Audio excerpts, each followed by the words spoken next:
L'année 2018 a été riche en activités. Nous avons participé aux différentes manifestations patriotiques. Je voudrais en profiter pour remercier notre porte-drapeau, Henri Ulrich, pour sa disponibilité. Certaines manifestations, le 8 mai, devaient honorer à Magny notre ami René Brousseau. Malheureusement, celui-ci a préféré s'évader à l'hôpital. Je voudrais mettre l'accent sur la commémoration du centenaire du cessez-le-feu du 11 novembre. Ce fut une belle manifestation. Que tous ceux qui y ont participé soient chaudement remerciés, en particulier les jeunes des différents établissements scolaires et leurs enseignants, les jeunes pompiers et la sécurité civile. Je n'oublie pas, bien entendu, les gendarmes et les pompiers, ainsi que tous les participants bénévoles. Ce centenaire fut honoré comme il se devait pour saluer le courage de nos poilus. Puisque nous sommes dans les commémorations, je voudrais attirer l'attention sur la manifestation du 12 mai à Paris, en l'honneur de la création par Georges Clemenceau et le père Brottier de la création de l'Union nationale des combattants, qui, je vous le rappelle, a été créée pour venir en aide aux veuves, aux blessés. Nous y étions. En matière de sortie,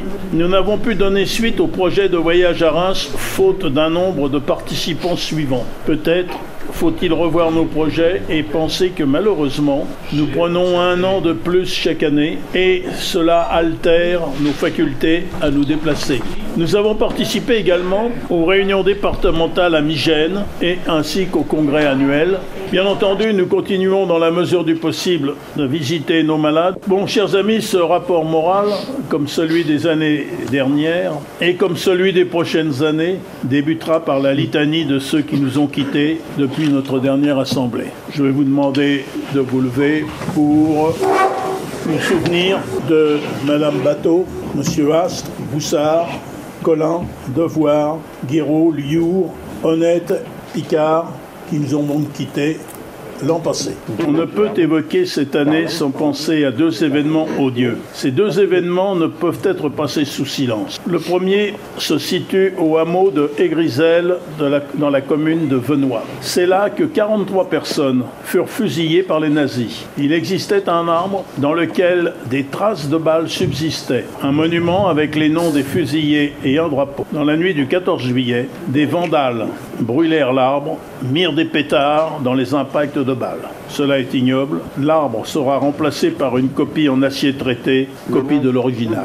Le deuxième événement se situe le 1er décembre. D'autres vandales s'en prirent à l'Arc de Triomphe et à la dalle sacrée du soldat inconnu. Quelles que soient les revendications, quels que soient les motifs, on ne peut s'attaquer à des symboles qui commémorent la lutte de Français et qui donnèrent leur vie pour cette liberté mal utilisée. Nous ne pouvons que nous associer aux protestations de l'ensemble des associations patriotiques nationales. Revenons à notre comité. Ces effectifs sont en train de fondre. Les anciens de 39-45 se comptent sur les doigts d'une main. Ceux d'Indochine ont du mal à conserver une association. Enfin, c'est au tour des anciens d'AFN, dont le nombre commence sérieusement à diminuer. Cela est inéluctable. Certains diront que c'est la vie. Il faudra en tenir compte et peut-être rechercher des sympathisants qui portent les mêmes valeurs que nous, sauront faire briller la flamme du souvenir.